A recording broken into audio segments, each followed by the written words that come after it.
doing this. I got Zoom on as a backup, but I'm doing this on my laptop, so hopefully we got all this worked out. It's going to be a whole new experience. Good morning, folks. How are you? How are you feeling? I'm so looking forward to hearing your questions and being of service to you one way or another. It is my pleasure and my joy to serve people with this interesting gift that I've been given.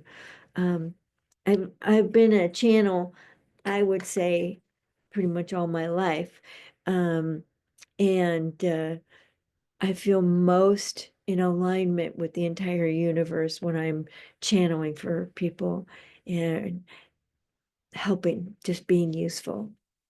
It's always lovely to be useful, don't you think? It's like that makes the world a better place. And I feel like I have my place in it. So anyway, I'm really looking forward to seeing your comments. We'll see how this goes. You just never know what's going to happen here. I'm going to pull this up on um,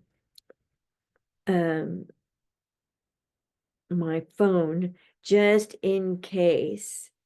Um, the rest of it. Oh, it seems to be working. Wow. Okay. So here we go. We're on. I'm really hoping also there's Cheryl Mullick. How's your mom? Is she doing okay? Looking forward to seeing you. Looking forward to her resolution of some of these that it's been going on for a long time. And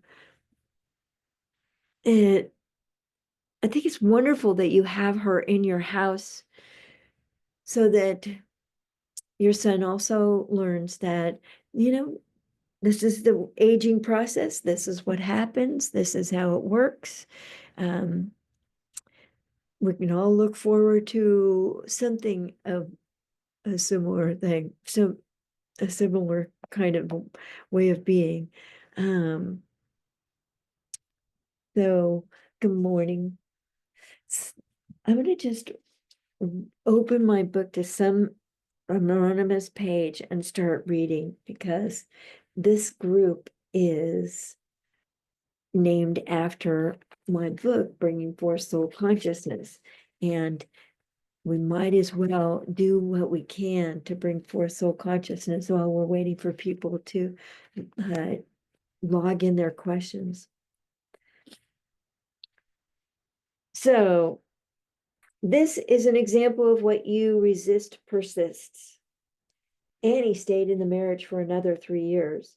It was for her a doubt-ridden, slowly eroding relationship.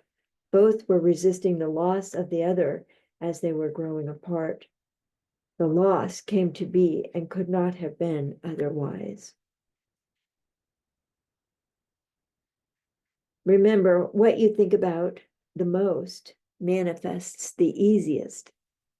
This relationship was the swift and seamless execution of a soul contract between them that was made many lifetimes ago when both were stolen Africans transported over rough seas in the bowels of a soggy slave ship from Africa to Louisiana. At that time, the two of them made an agreement to stay with one another regardless of the suffering. The soul contract they based their agreement on was, it is better to suffer together than to suffer alone. In that past life, the binding elements, as in the need for protection from suffering, kept them safer together than apart.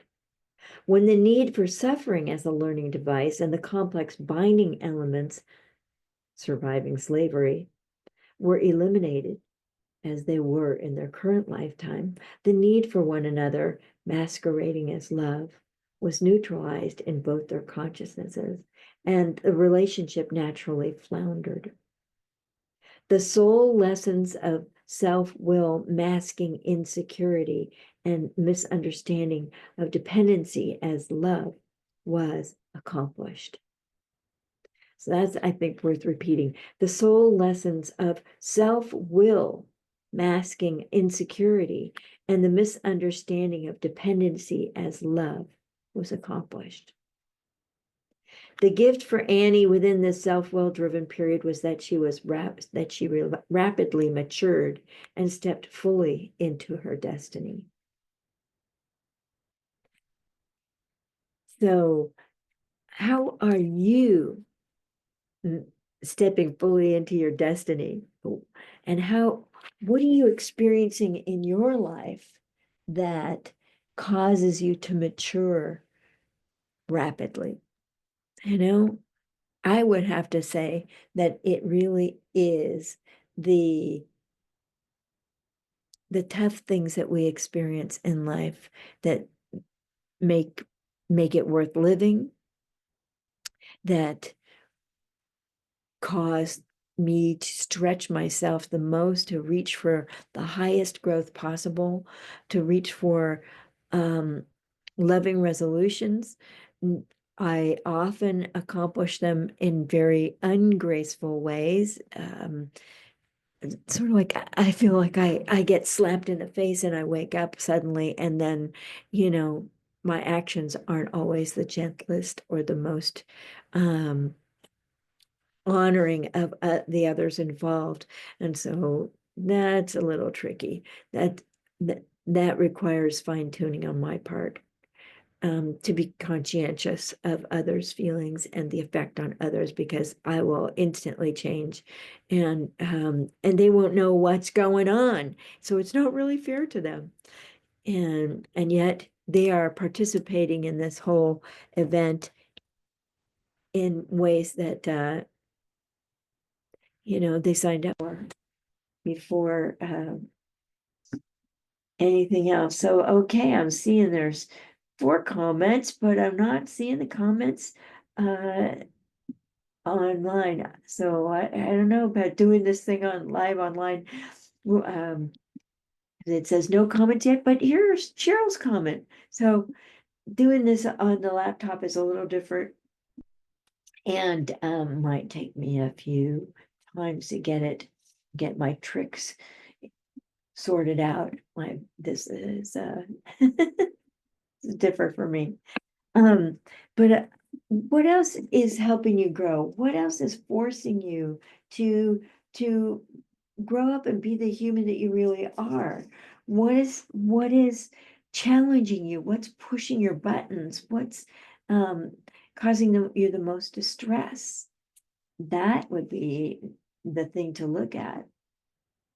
Okay, I'm gonna push buttons and see what we've got. And maybe there's more down here. Okay, I don't see it. Okay. Anyhow, Cheryl, as you live with your mother, you might want to, in your innermost self, give yourself permission to begin letting her go, to begin giving her permission to move on with her life and her soul's purpose. You two are very close, I know, and your commitment to her is laudable. It is very, very much noticed in the higher realms. And there is not really anything that you needed to do in this lifetime to fulfill this relationship and to create it the way it was supposed to be. There's nothing left to do on the to-do list. And soon it will be about having your freedom. And I think you have a trip coming up, so you'll be needing to go out of town. And and start to feel your freedom, start to feel into what it might be like when the call of duty has been fulfilled and is no longer yours to worry about. Do you have siblings? Is anybody else helping you with the care of your mother? I suppose your husband does. And that is really quite something, you know. I know caring for my mother, she's still ambulatory, living independently, and doing okay. But, you know, our family is going, well, what about when she's not? She's 93 now. So it's, you know, it's sort of in our faces. Like, what do you do when that comes up? And what kind of arrangements do I and my two siblings need to make her living situation possible and most comfortable and most beneficial for all involved? So anyway, and you know, what I read from this section, this is chapter 29, what I read, and it's called Awaiting Divine Timing. And divine timing, oh, it's laced into everything. It's like and the word laced is useful here because laces a lot of intersecting threads, a lot of patterns that are created by creating lace. But it's from one stream of one source of thread as it's interwoven, or unless it's done with tatting, that's a little more complicated, than more strands. But the the the divine timing and the divine's will is interlaced into everything, and the plans that we've made and the goals that we set up for ourselves. And I'm speaking for everyone. I don't always approve of that, but I'm channeling into the greater good for all the people who are going to be listening to this later on. And it seems necessary to speak to the group as a whole. So the divine will is laced into everything that pervades your life, all the relationships, all the choices, all the things that you become enamored with, your interests, your skills, talents, and abilities, your gifts, talents, and abilities. These are things are all laced into the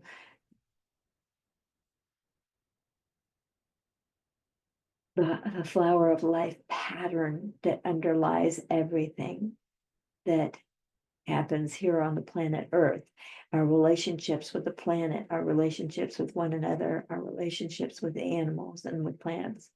And so as those come to completion, new challenges start to surface. And one of the new challenges, I think, Cheryl, for you will be to move into your life in a new way and to begin making some choices that are pretty directly related to fulfillment of your dreams. Although I think you've got a lot of that handled. You've got a beautiful son and a beautiful husband and an excellent relationship with your mother, which is a wonderful start. A lot of people would not have that. You know, they envy that, you know, because their family relationships are not as loving or do not offer as much value as you are receiving from yours. It's the lessons are much more cruel and much harder to understand. It's surprising what people live through and actually thrive because of the adversity. And so you're very lucky to have things working in your favor. I'm lucky to be connected to you too, Cheryl. and to all of you who watch this. Reading a little bit more from page 229 and chapter 29 of Bringing Forth Soul Consciousness. This is my editor's copy. That's why it looks a little different than this book. Annie grew into herself. She suddenly stopped fearing her destiny as a channel and spiritual teacher, and no longer feared her own authority, and refocused her attention on fulfilling her soul's purposes. She committed to publicly sharing her gifts, talents, and abilities, and ceased using the relationship to insulate her from the world. That was a strategy. Get a guy and put him in between me and the world. You defend me from the world. You protect me. You be my shield. You help me deal with it. Anyway, that was a strategy that broke down in the end.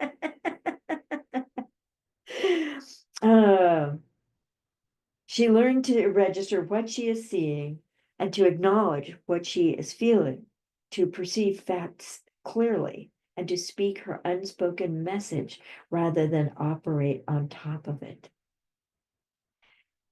She learned to ask the tough questions, the questions that might cause temporary discomfort now, but would be truly painful later if left to fester unspoken. She learned that she must listen to and trust her inner wisdom. She also realized that she is always loved by her soul and the great creatress, that no person, place, or thing can provide the sense of security she has when she consciously and overtly loves, trusts, and respects herself, and trusts the divine to help her fulfill her dreams and soul purposes. She understood that the outer world reflects back to her in direct proportion to her inner experience. I think that's a statement there. Some of this wasn't really known in this way to me until I channeled it for this book. And I didn't realize what the lessons were. And I'm thinking, at this moment, I have to be grateful to that man for helping me experience such a rapid transition from not very mature to quite mature. And he volunteered to help me with that. And it wasn't an easy thing for him. And I'm grateful now. I'm grateful that that person came into my life to help me fulfill this. But I love that statement. She understood that the outer world reflects back to her in direct proportion to her inner experience. So, as inside, so outside, right? So, if I am timid in being in the world, then the world's going to reflect back to me fear, timidness, insecurity. If I'm stepping consciously and creatively and confidently into my power and my gifts, talents, and abilities as and expressing them as my sole purpose, then the world is going to reflect back to me the opportunities to keep expressing and to have that be useful to others and healing to other people. So she learned to that divine timing is a thing to be honored. Boy, is it. When the exact moment to leave the relationship arrived, Annie was entirely free to go. The barriers of doubt, fear, and insecurity dissolved. All the doors and windows of opportunity were suddenly wide open, entirely intact. She confidently walked through them into a bright and fulfilling life and future. She waited for divine timing for 3 years. When it arrived, all the details of where she would live, with whom, and how she would do her work were already worked out. Therefore, self-will is action personified. Divine will is the wisdom and timing of the action. Isn't that interesting? Therefore, self-will is action personified. Divine will is the wisdom and timing of that action. That's something to ponder, isn't it?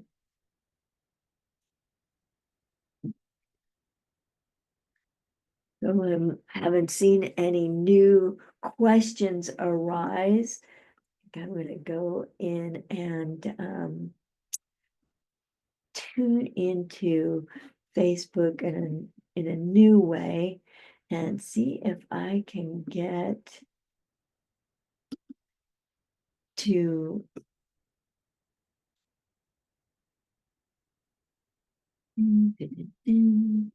get to this group in a whole new way.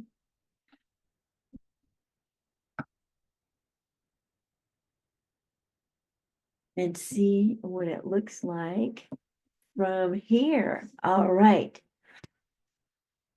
Cheryl says my brother is amazing and helps with her. Oh, and when it's a team thing, a team family thing, it is so valuable, so useful.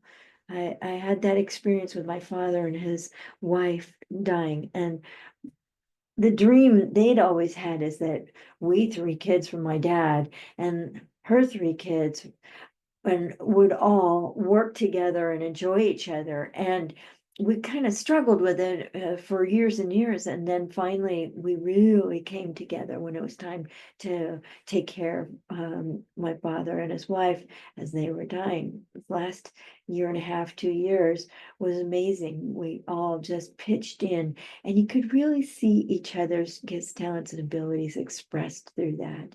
And I was honored to participate in that. So Cheryl also says, my mom is home now. I'd like to hear your thoughts on that too. Good. All right. There, there are wonderful ways and opportunities to talk to her. How does she feel about, she's in the dying process. Let us be clear. I think she knows that. I think you know that. Ask her, is there anything on her bucket list that needs to be completed for her to be able to move into the next phase, um, leaving the body, and returning to the world of the soul in a complete way or fulfilled way? Is there anything remaining that needs to be done or for her to experience? Ask your mom, is there anything she wants? Are the plans clear? Like, how does she want her body disposed of, for lack of a better way of stating it? Does she want to be cremated or buried, is basically what I'm saying. Are those things clear?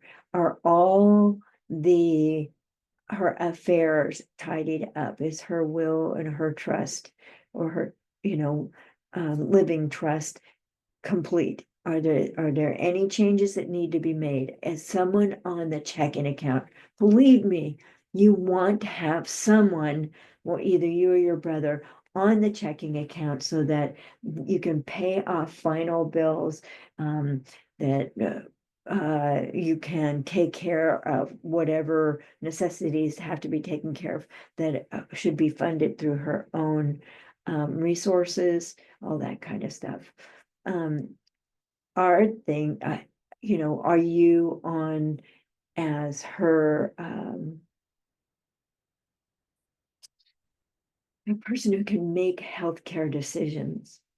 Those things.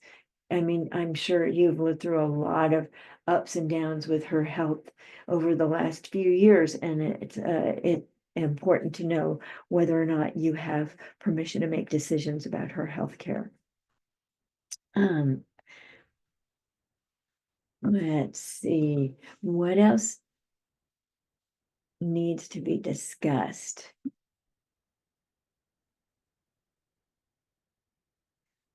How does she feel about dying? Is she looking forward to it? Is she afraid of missing something with you or your son or your brother or your husband? You know, is she afraid to die? What does she think is going to happen when she dies?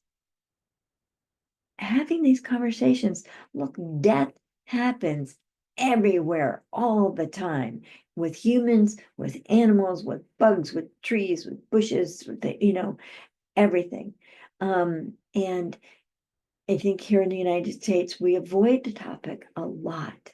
And I do appreciate the Zen objective of saying every day you should think about your death. Every day, prepare. What do I want to have happen between now and when I die? I remember coming to terms with this in some way, with my parents. What seemed important to me was every day to say, I love you to my mother and to my father, to let them know that I love them. And I'm very grateful for the way that they raised me and the gifts that they gave me, and some of my unusual proclivities.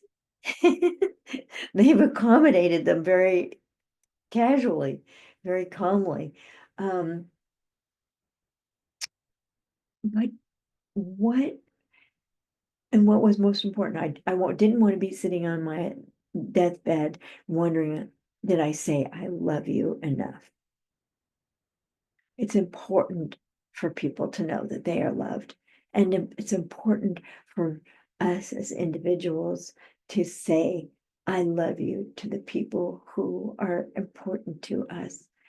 It's never unwarranted. It's always warranted. It's very helpful.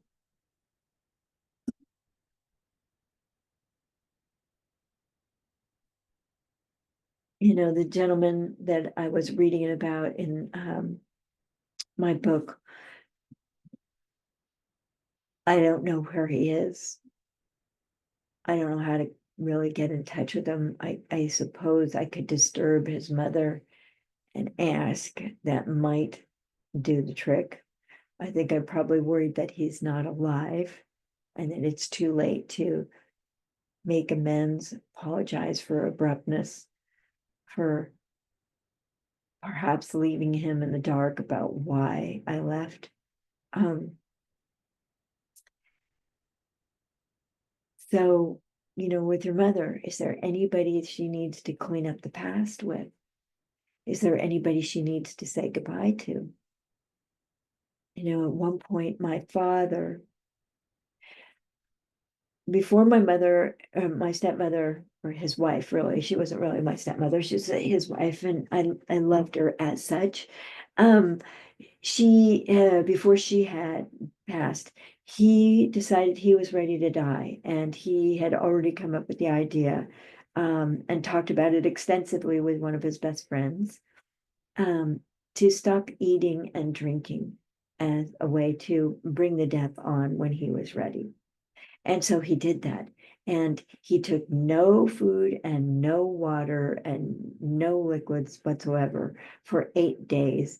And he shrank from a rather small, maybe 135 pounds to, goodness knows, quite a lot less. It was skeletal in that short period of time. And it was very strange to watch him do this. But I also knew that he was done. He was very ready to die. He was a man who loved doing for others, making life happen for other people, who loved fixing and creating and repurposing and reusing and, keeping the cars running longer and taking care of the house. And he could no longer do that stuff. And so his sense of being worthless now was highly amplified, and he's not happy, so he was ready to die. And about the 9th day, he came out of his room and asked, is where can a guy get a cup of coffee in this joint? And we were like, What? My brother was kind of on shift that day at that time. And my brother says, Lazarus speaks. And, you know, and when we asked him why he decided to go back to eating and drinking, coffee was one of his favorite things. He loved coffee. He said, if he killed himself, it would cause his wife's death and it would break her heart. And so he didn't have any right to do something that would cause his wife's death or break her heart. So he couldn't kill himself before she died. And in the end, he didn't have to kill himself. He actually had a stroke, and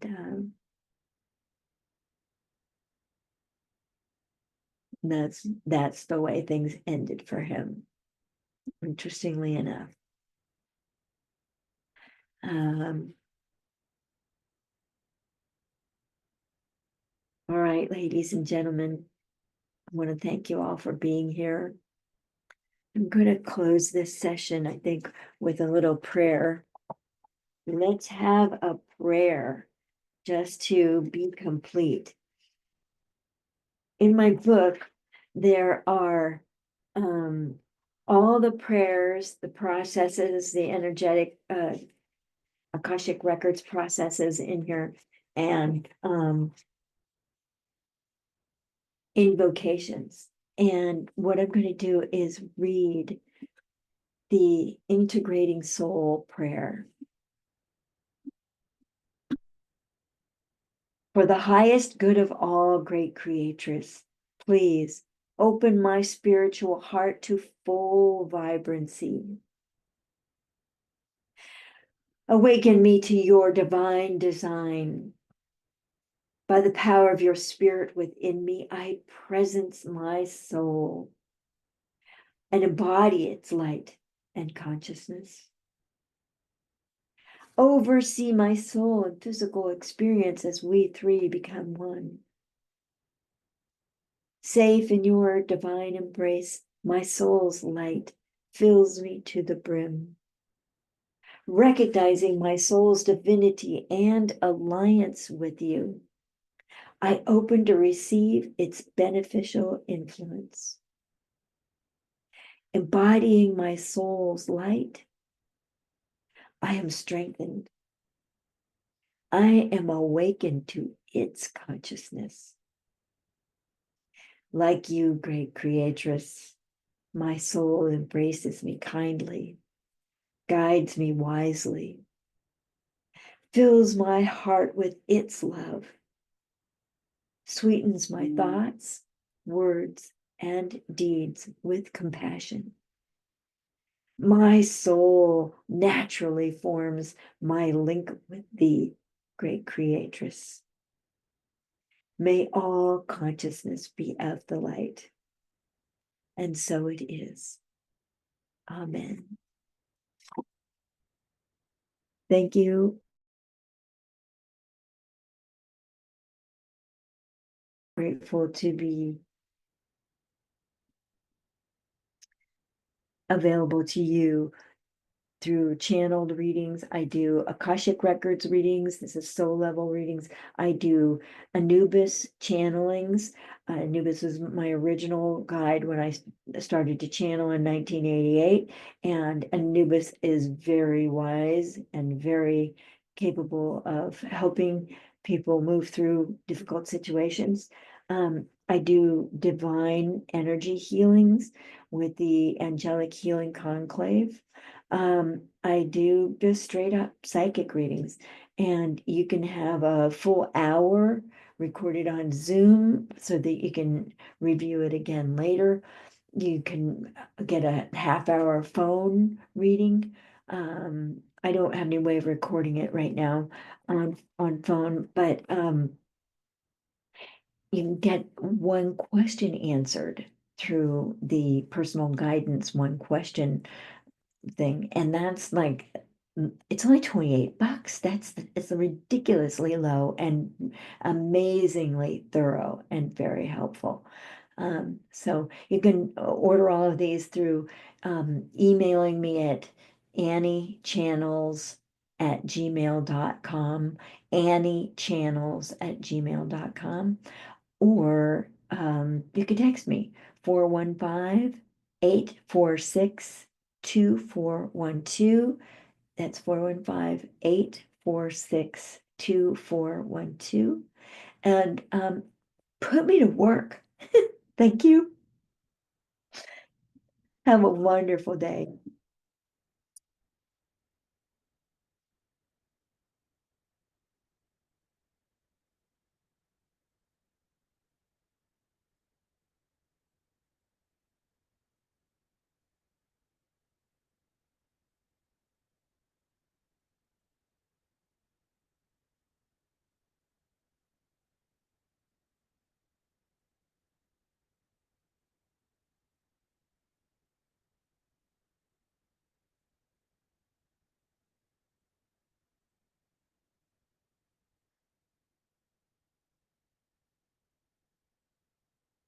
All right, ladies and gentlemen, I want to thank you all for being here. I'm going to close this session, I think, with a little prayer. Let's have a prayer just to be complete. In my book,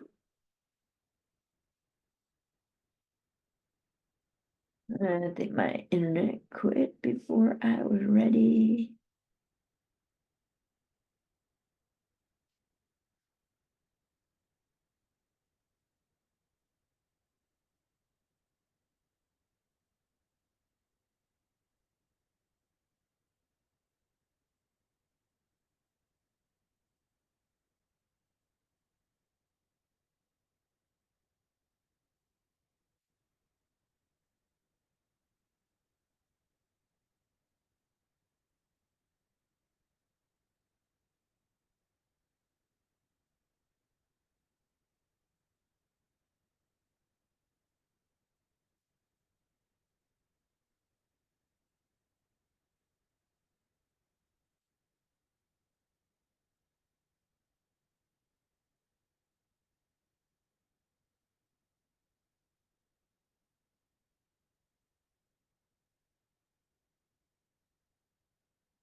145.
I have to turn this off.